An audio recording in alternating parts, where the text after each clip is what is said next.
A obra de Julião Sarmento atravessa vários meios de expressão artística. Sarmento utiliza a câmara de filmar como outra ferramenta qualquer.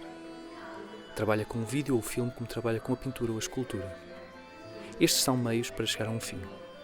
A expressão artística de algo, de uma ideia de objeto artístico que pode dar origem a uma infinidade de leituras. O que interessa a Julião Sarmento é o espaço entre uma coisa e outra, o entre. Deixar obras abertas a múltiplas leituras, construídas a partir de fragmentos, sugestões e nuentos. Os materiais visuais, sonoros e textuais que propõe tornam-se códigos que constroem um sistema de comunicação que abre uma profusão de interpretações possíveis. Entre as matérias que Julião Sarmento trabalha, há uma que assume uma posição central: a palavra.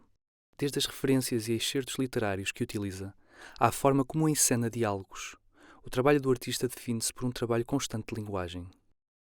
Nas suas obras, o título não é uma ilustração do trabalho, mas mais uma peça, mais uma pincelada, que vem acrescentar algo e transformar a obra. É através do título que Sarmento nos faz uma sugestão de leitura, um ponto de entrada textual que transforma os fragmentos, as imagens apresentadas. É disso exemplo o vídeo toile. O título aponta em duas direções possíveis. Toile é a palavra francesa para tela, o que transforma as 4 linhas do monitor numa área pictórica e as imagens que vemos numa pintura em movimento. Por outro lado, toile é um anagrama de Eliot. No vídeo, vemos a filha de Julião Sarmento a ler um poema, Preludes, e um excerto de outro, Gerontion, ambos do livro Wastelands, de T.S. Eliot. I have lost my sight, smell, hearing, taste, and touch. How should I use them? For your closer contact. Os dois textos convocam uma libertação dos sentidos a partir de sujeitos poéticos enclausurados na rotina citadina.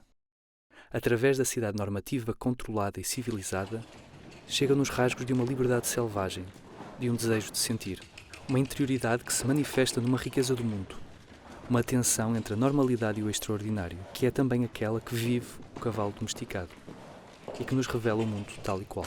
You dozed and watched the night revealing the thousand sordid images of which your soul was constituted. They flickered against the ceiling, and when all the world came back. Outro filme, Lacan's Assumption, arranca com a leitura de uma receita de bolo de chocolate. Bata os ovos com açúcar em banho-maria, somente a vapor, até formar um creme A voz da espesso. atriz transforma as palavras aparentemente neutras num secreto ritual erótico, com a praia em suspenso, como o fundo. Essa tensão entre a palavra e a voz revela algo oculto à superfície, um desejo que desponta da interioridade. O outro texto que compõe este filme é um conto infantil cumulativo anglo-saxónico, The House That Jack Built. Ao longo da história, este poema tem inspirado diferentes artistas e escritores, bem como sido apropriados pela crítica social e política. This is the house that Jack built. This is the malt that lay in the house that Jack built. Em 1863, David Claypool Johnston fez este cartoon que é uma crítica à instituição da escravatura. Durante a Grande Guerra, a propaganda britânica trabalhou uma versão especial da canção para apoiar os esforços de guerra. Nos vários casos, a expressão refere-se a uma complexa construção que pode ser social, coletiva ou pessoal, como é o caso de uma obra de arte. Em 1872, John Ruskin escreveu uma das suas cartas à classe operária na série de panfletos Force Clavigera. Nesta carta, Ruskin debruça-se sobre o significado dos labirintos, partindo de uma analogia entre a casa que Jack construiu e o labirinto construído em Creta por Dédalos, seguindo a inscrição da porta lateral da Catedral de Luca. Este texto de Ruskin viria a ecoar direta ou indiretamente na obra de alguns dos mais importantes escritores e artistas modernistas, com particular destaque para a obra maior de Ezra Pound, Cantos, e para o conjunto da obra de James Joyce, cujo alter ego era Stephen Dedalus. Guy Davenport, no ensaio The House That Jack Built, faz uma revisão dos ecos do texto de Ruskin e, referindo-se a um deles em particular, o Minotauro de Picasso, faz a interpelação que é de Freud. Que besta existe no centro do labirinto é o sexo a beijar a morte. Por outro lado, o título da obra, Lacan's Assumption, refere-se também a um conceito fundamental da psicanálise. Lacan descreveu como o estádio de espelho é despolutado num processo em que há a assunção de uma identidade alienadora, isto é, a criação do sujeito, apanhado pela atração da identificação espacial, desde o reconhecimento dos vários fragmentos do seu corpo até à compreensão do corpo enquanto totalidade. Este jubilante assumir da imagem especular pela criança é a sua identificação com a sua imagem, num estádio em que a sua sobrevivência ainda se encontra dependente do outro e que talvez ainda ouça canções de embalar, como é The House That Jack Built. Neste processo, forma-se a dialética da alteridade entre o eu e o outro, um outro que é suposto conhecer a verdade dos meus atos comunicativos, até dos mais insignificantes sinais e palavras, segundo a leitura de Matthew Sharp. Para Lacan, o outro é um sujeito suposto saber, que desejamos e que informa a definição do ego. Este pressuposto da subjetividade leva à aceitação das regras sociais e dos códigos de linguagem pelo eu, definindo assim o desenvolvimento posterior do seu desejo e da sua habilidade de comunicação. Este trabalho, que demonstra o poder da palavra na criação de uma energia desejante, desaba na revelação de um espectro do real. A praia cristalizada na fotografia de fundo do primeiro plano do filme dá lugar a um vídeo da mesma praia. E a atriz, liberta do peso da leitura, parece-nos ofegante, como que despertando de um sonho ou num estado pós-coital.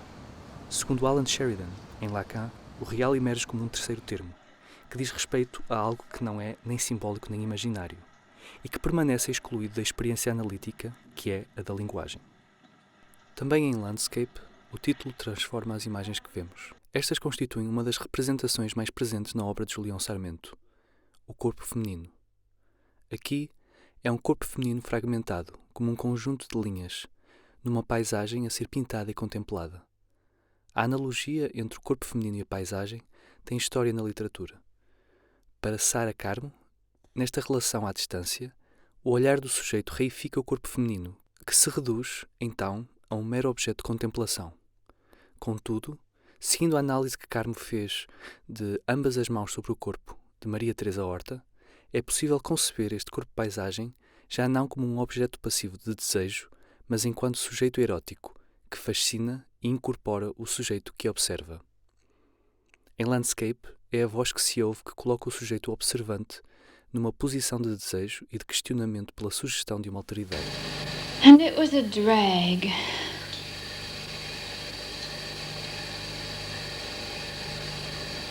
I remember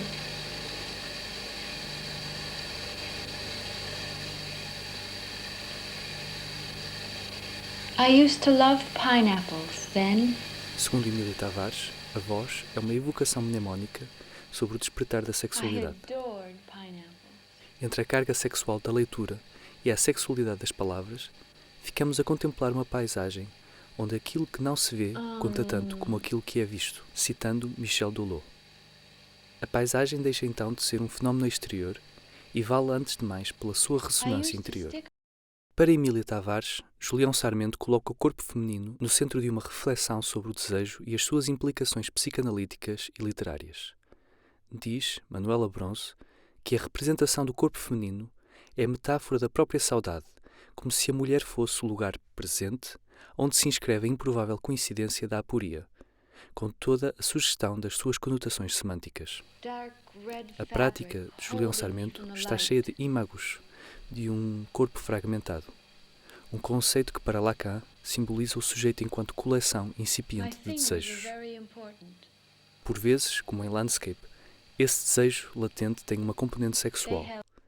Voltando a Lacan's Assumption, vemos as pernas desejantes. Mas em Untitled Following, essa relação é mais misteriosa. As pernas caminham em direção a algo que nos escapa. Em Doppelganger, é a frustração de um encontro mal resolvido, de um desentendimento, que transforma o corpo das atrizes no revelar da sua fragilidade e da sua força. Passa? Sentes-te mal? Mas é em Jolie Valse que o corpo se torna mais misterioso. Uma dançarina desconhecida, a quem não vemos a cabeça, dá um show para um público que somos nós, trocando de vestido. Assim fixado, o corpo expressa o que quisermos nele ver. Há com certeza beleza, ou não fosse esta uma Jolie Valse, mas há também alegria, melancolia, o esforço físico e talvez alguma dor. A identidade e a personalidade da performer são, como em tantas outras obras do artista, um mistério. Os seus motivos e o contexto do espetáculo são-nos ocultos. E é essa dança concreta, apenas uma valsa, que nos faz vibrar o interior em busca de um entendimento que nos foge. Para Sarmento, o fragmento consegue transmitir mais completamente uma ideia que transcende a sua expressão material. E essa ideia consiste no desejo do próprio artista em conhecer o mundo e a arte. Para Andrei Tarkovsky, o fator dominante e todo-poderoso da imagem fílmica é o ritmo, expressando a passagem do tempo dentro da enquadratura. Ao contrário das suas pinturas, desenhos ou esculturas, os vídeos e filmes de Julião Sarmento têm uma dimensão temporal e podem por isso expressar de uma forma mais concreta estruturas rítmicas. É através do ritmo que Sarmento joga com as nossas expectativas, deixando a ação em suspenso, criando uma sensação de eternidade, sobretudo nos seus filmes mais curtos. O primeiro filme da exposição, 1, 2, 3, consiste num ritmo despido de quase tudo, a representação pictórica de uma contagem até 3. Chegado ao fim da contagem, o filme termina. Face à concretude da proposta, somos levados em várias direções. Sarmento propõe uma suspensão semelhante em Commercial Break, de 2011, captando precisamente o momento de intervalo de um imaginário de programa televisivo. Nesta pausa, vemos a apresentadora em suspenso, pronta para voltar ao direto em qualquer momento. Os seus movimentos subtis sugerem-nos um antes e um depois, tornando-se evidente, seja pela ironia, seja pelo desconforto, a própria matéria do tempo. Na dupla projeção de Untitled Following, vemos dois movimentos que se contradizem, um a cores, o outro a preto e branco. Uma câmara que segue uma mulher a caminhar, outra que foge de uma mulher que caminha de costas em sua direção. Inversos, os dois movimentos anulam-se, equilibram-se, deixando em suspenso duas forças opostas. O artista recorre também a uma dupla projeção em Doppelganger, para testar uma sincronia de movimentos, numa projeção em interior e noutra em exterior, dois vídeos que são duplos um do outro, em que duas mulheres caminham para dentro e fora de cena, trocando de lugares, enquanto ouvimos uma conversa que se repete nos dois monitores e em dois momentos. Daí o jogo de palavras do título, que pode indicar o conceito de sósia, mas que, se seguirmos a tradução literal do alemão, também significa um duplo caminhante, um caminhar duplo. Nesta e noutras obras, há também uma sequência de repetições. Em todas elas, o antes ou o depois não entram, são-nos recusados, mas são sempre de alguma forma sugeridos. Lacan definiu o gesto como a interrupção de uma ação, que desta forma se via prolongada, condenada a uma repetição eterna, como é desse exemplo uma pincelada. A marca deixada na tela descreve também um certo movimento do braço do pintor, que se interrompeu no embate com a tela. Ao filmar estes fragmentos de narrativas, estas situações, Julião Sarmento propõe um conjunto de gestos, um conjunto de imagens, sons e palavras que revelam, na sua tangibilidade, múltiplas leituras inefáveis. As imagens em movimento que nos são propostas por Julião Sarmento correspondem apenas a mais um braço da sua obra. Pela sua especificidade medial, o vídeo e o filme são capazes de representar de uma forma mais completa algumas ideias que o artista tenta criar, através da palavra lida, dos corpos filmados e do ritmo ou da temporalidade. Nas suas construções artísticas vibra um sujeito poético desejante, com uma interioridade que tem fome de mundo, que tenta, através de múltiplas referências ao gesto artístico, atingir o real, ao qual só podemos aceder através do fragmento. Concluímos com o que Deleuze dizia a propósito de Proust: o mundo da arte é o mundo ulterior dos signos, e estes signos, como desmaterializados, encontram o seu significado numa essência ideal. O vídeo ou o filme são um meio igual em termos de importância à pintura, à escultura, ao desenho, à performance, à instalação. Tudo isto são meios para chegar a um fim, tudo isto fazem parte do discurso. Na realidade, enquanto artista, o que eu quero dizer qualquer coisa. Agora, a maneira como isto se diz é que pode variar consoante os mídias utilizados. E, ao fim e ao cabo, o que eu tento fazer é, consoante aquilo que eu quero transmitir, consoante aquilo que eu quero que as pessoas apercebam, eu faço veicular a minha forma de pensar através de um meio que seja funcional, para que isso para que seja bem entendida. Há coisas que funcionam muito melhor em pintura, há outras que funcionam muito melhor em cinema ou em imagem em movimento.